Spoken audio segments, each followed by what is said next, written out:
네, 주요 사건 사고 범죄학의 시선으로 들여다보겠습니다. 오윤성 순천향대 경찰행정학과 교수와 함께합니다. 어서 오십시오. 네, 안녕하세요. 네.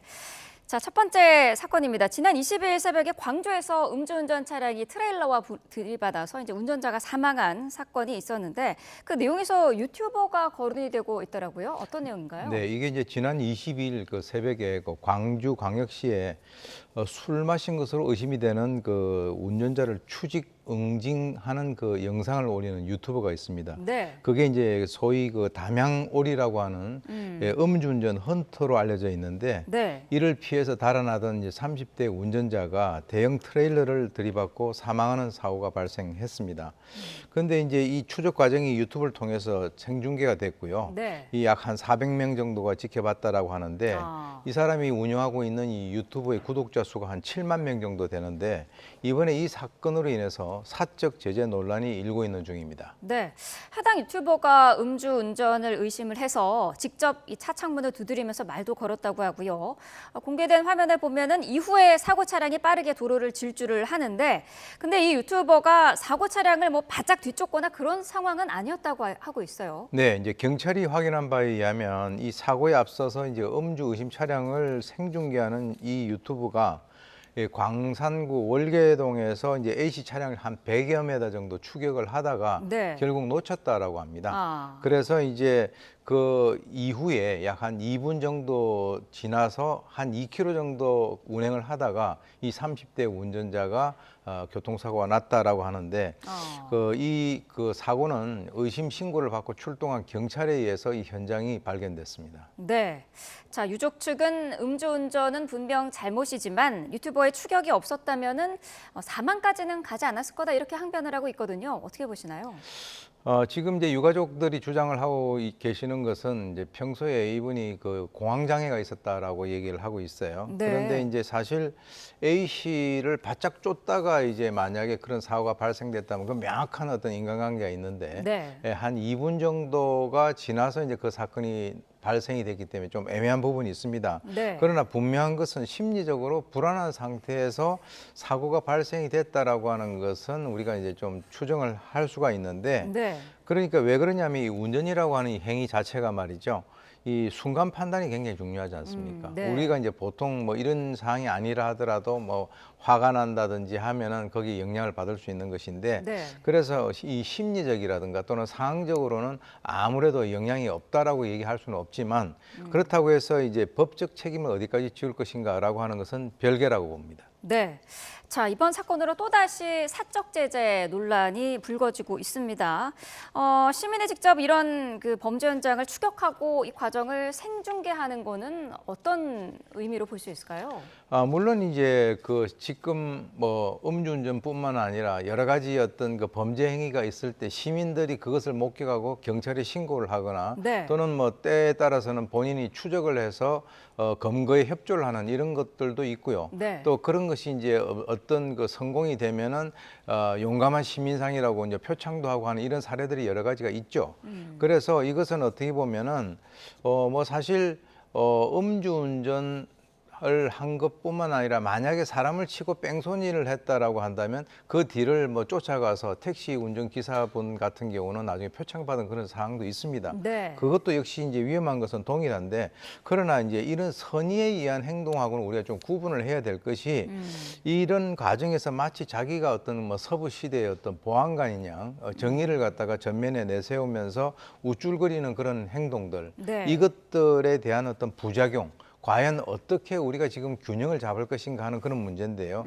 분명히 이제 사적 제재라고 하는 것은 이 공권력이 존재를 하고 있음에도 불구하고 그런 행동을 하는 것은 불법이라고 하는 것은 그건 분명합니다. 네. 자, 해당 유튜버는 고인의 사망에 대해서 사과를 하면서 추격 같은 무리한 상황은 없었다 이렇게 해명을 하기도 했는데 경찰이 앞으로 어떤 부분을 좀 중점적으로 봐야 될까요?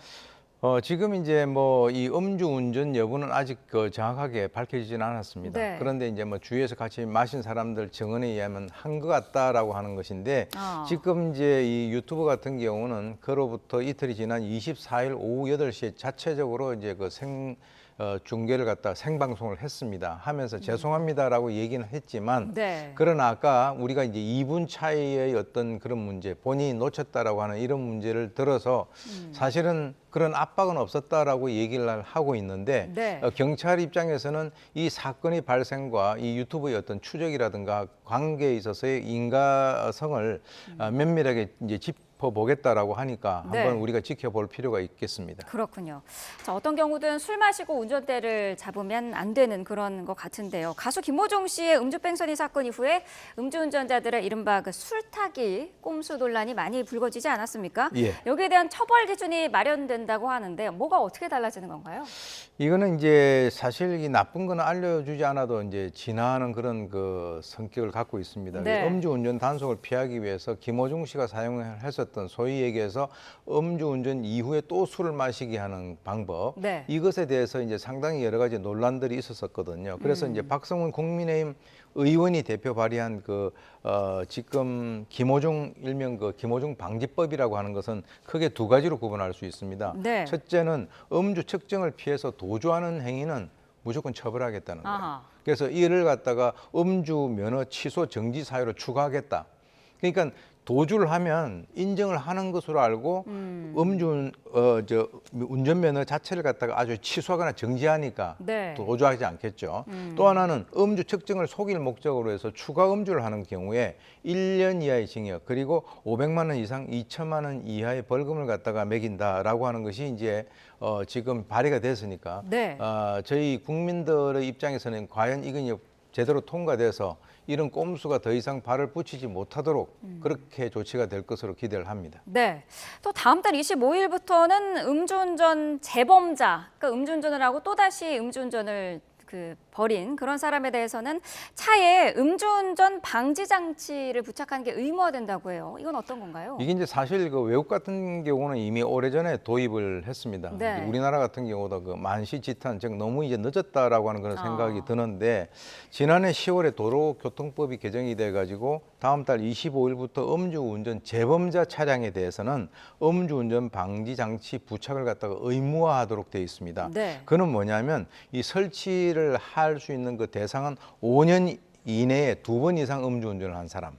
이 음주운전 한 사람들은 상습적으로 해요. 네. 그래서 이 음주운전 적발을 만약에 이렇게 5년 이내에 2번 이상 하게 된다면 시동을 걸기 전에 자신의 호흡을 차량 내에 설치가 되어 있는 측정기에 이렇게 대봐서 만약에 거기서 알코올이 검출이 되지 않아야만 시동이 걸리는 그런 장치인데 꽤 효과를 볼 것으로 봅니다. 네. 알겠습니다. 효과가 좀 있었으면 좋겠습니다. 다음 사건으로 넘어가 보도록 하겠습니다. 19살의 학교폭력 피해자가 살인을 저지르는 일이 발생을 했었습니다. 중학생 때부터 학교폭력을 당했다고 하는데 어떤 내용인가요?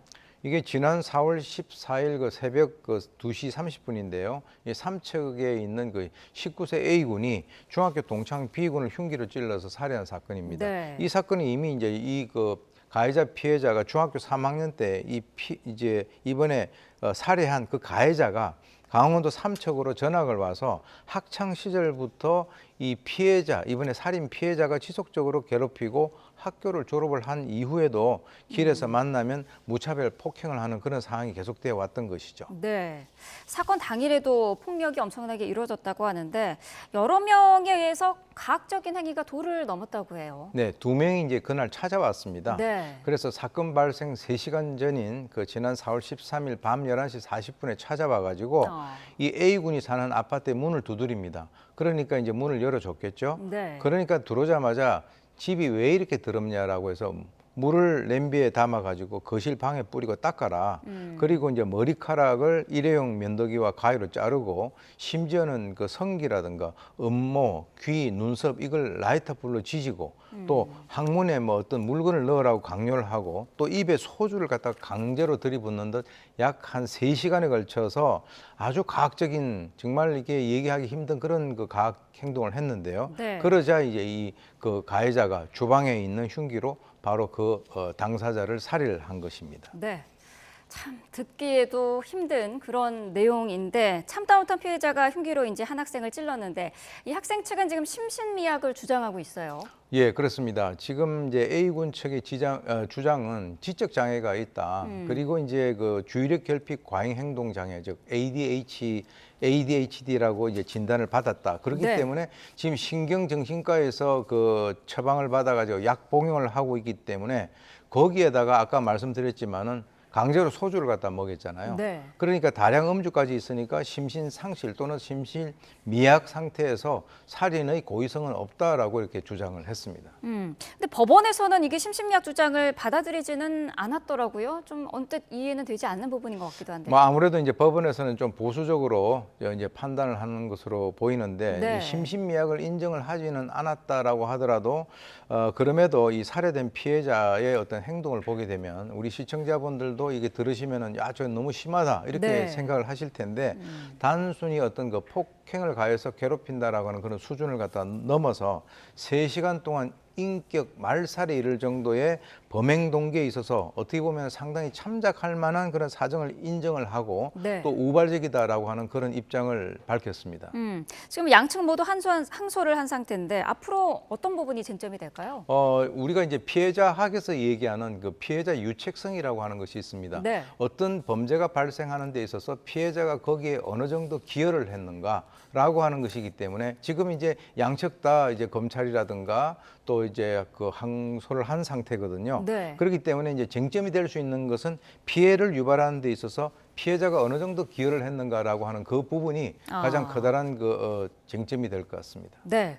자, 학교 폭력이 참 쉽게 사라지지 않는 그런 상황인데 학교 폭력을 당했다는 학생들을 조사를 해봤더니 2013년 이후에 최고치를 찍었다는 조사 결과가 나왔더라고요. 특히 보니까 초등학생의 피해가 늘어나면서 학교 폭력이 저연령화되고 있는 그런 상황인데 원인이 어디에 있을까요? 글쎄 교육부가 이제 그 전국 시도 교육청을 이제 대상으로 해서 초중고교생들에게 전수조사를 했는데요. 네. 그 결과가 나왔는데 지금 이제 4년째 증가를 하고 있습니다. 그리고 이제 학교 폭력의 그 피해 응답률이 초등학생이 4.2%고 중학생이 1.6%, 고등학생이 0.5%니까 이 중에서 지금 초등학생이 제가 가장 많은 거죠. 그러니까 이제 제가 봤을 때는 이게 학교 폭력뿐만 아니라 거의 모든 그 범죄에 있어서 저연령화라고 하는 것이 지금 이제 이루어지고 있는데 네. 글쎄요, 뭐 원인들이 여러 가지가 있겠습니다만은 가정교육이 제대로 되어 있지 않고 그리고 이제 학교에서도 제대로 뭐 어떤 대처를 못 하고 있고 그것에 대해서는 가장 커다란 원인은 부모의 그 어떤 책임이 크다라고 보고요. 예를 들자면 어린아이들 같은 경우는 동요를 듣는다든가 그 시절에 경험해야 될 여러 가지 요소들이 있잖아요. 네. 그것이 이제 성장 과정에서 제대로 이루어지지 못하고 갑자기 어른 그 성인 세계로 쫙 들어와버리니까 그것이 이제 커다란 이런 그 잘못된 학교 폭력이라든가 또는 뭐 언어 폭력이라든가 이런 것과 연관이 있는 것이 아닌가라는 생각이 듭니다. 네, 앞서서 저희가 그래픽으로 학교 폭력이 어떤 종류가 있는지도 보여드렸는데 뭐 언어 폭력도 있고요. 사이버 폭력 이런 것도 지금 새롭게 등장을 하고 있습니다. 예방책, 어떤 좀 대책이 필요할 것 같은데요. 어떤 게 있을까요? 글쎄요, 이것이 뭐 어떤 대책이라고 하는 것이 우리가 눈에 보이고 손에 금방 잡힐 수 있는 그런 대책을 갖다 내놓기는 쉽지 않습니다만 네. 지금 가장 중요한 것이 교육 현장이 상당히 무너져 있다. 네. 그리고 이제 교육 현장에서 종사를 하고 있는 그 교육자들이 어떻게 보면 거의 이제 지금 방임 내지는 유기 상태, 방치 상태에 있다라고 해도 과언이 아닙니다. 그래서 어떤 문제만 있으면은 학부모들이 학교에 와가지고 선생님을 자기 제자들 보는 앞에서 폭력을 행사한다든가 이런 일들이 있는 한 앞으로 이런 종류의 그 어떤 바람직하지 않는 현상은 지속될 것으로 보이기 때문에 네. 그런 면에 저희가 좀 더 주의를 하고 대처를 해야 될 것으로 봅니다. 네. 자, 학교 폭력과 관련된 사건까지 짚어봤습니다. 오윤성 순천향대 경찰행정학과 교수와 함께했습니다. 오늘 말씀 감사합니다.